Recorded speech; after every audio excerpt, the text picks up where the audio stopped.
the rot creeping into our minds. In 2020, Democrats won a convincing election victory. They proceeded to do what all victorious parties do. They passed legislation in accord with their priorities, including raising health insurance subsidies to families making up to 400% of the poverty line. They wrote the law so that the subsidies would expire in 2025. In 2024, the Republicans won a convincing election victory. They proceeded to do what all victorious parties do.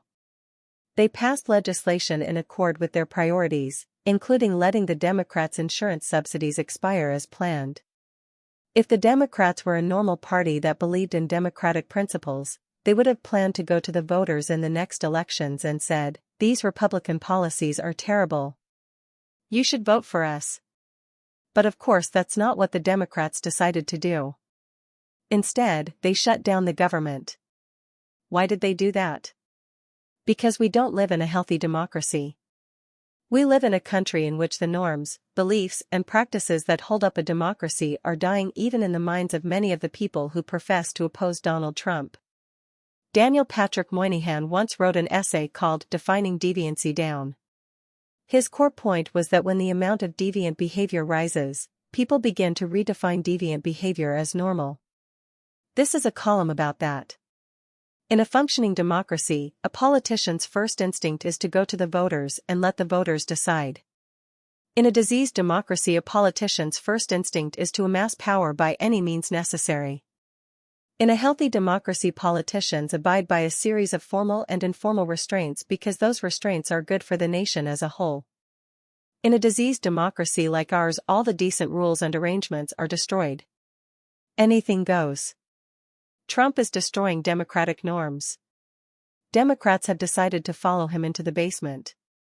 When both parties cooperate to degrade public morality, then nobody even notices as it's happening. Government shutdowns became a thing during the Carter administration. The first few shutdowns during the Reagan administration lasted a day or two. Leaders in both parties did not want to face the wrath of voters who would be offended by this level of gridlock and incompetence.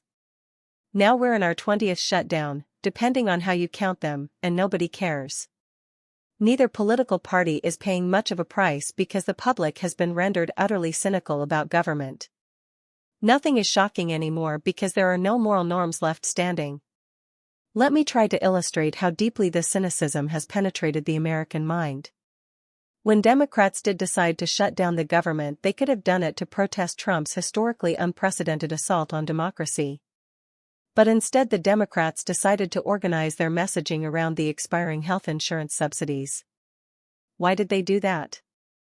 Because they calculated that the American public doesn't care about democracy's degradation. It's been going on so long, voters are simply inured to it. So better to talk about Obamacare, and in fact there are good reasons to think that Americans simply don't care about their democratic rights.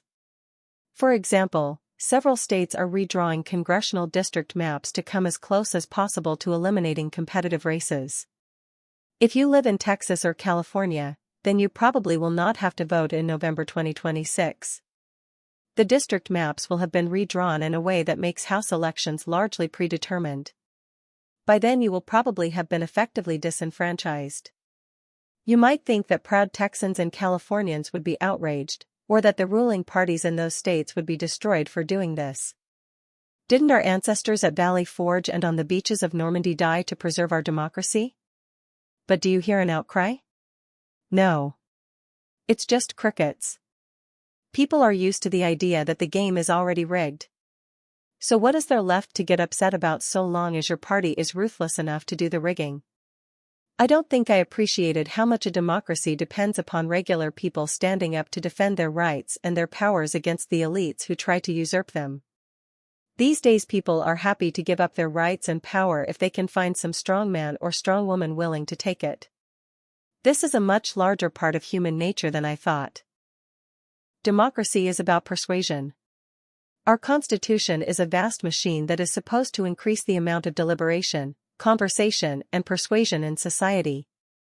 Our elections are supposed to be raw, rollicking persuasion contests. Trump's idiotic rhetoric is not about persuasion. The Democrats' mind-numbingly repetitive talking points are not about persuasion. The people who want their leaders to fight harder just want them to shout their side's orthodoxies at higher and higher volume.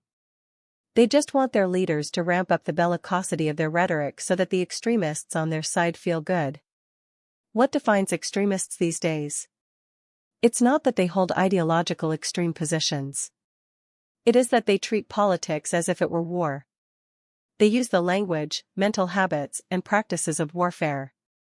They are letting their inner Mussolini out for a romp. Let me give you one quick example of how widely this corruption has pervaded our society. Universities were once about persuasion, truth-seeking, and the life of the mind. But over the past half-century an ideology has spread through them that holds that persuasion is naive. Ideas are about power. Thus many professors decided their job was indoctrination, not truth-seeking. To impose power so that students think just like they do. John A. Shields, Yuval Avner and Stephanie Muravchik recently published a study in the magazine Persuasion looking at college syllabuses. As you'd expect, professors assign a lot of left-wing books like Michelle Alexander's The New Jim Crow, about the criminal justice system and race, that align with the official orthodoxy of academia. But there are a lot of other books that dispute the historical claims of books like The New Jim Crow. You might think that some professors would assign books on both sides of the issue so students would learn how to weigh evidence and be persuaded.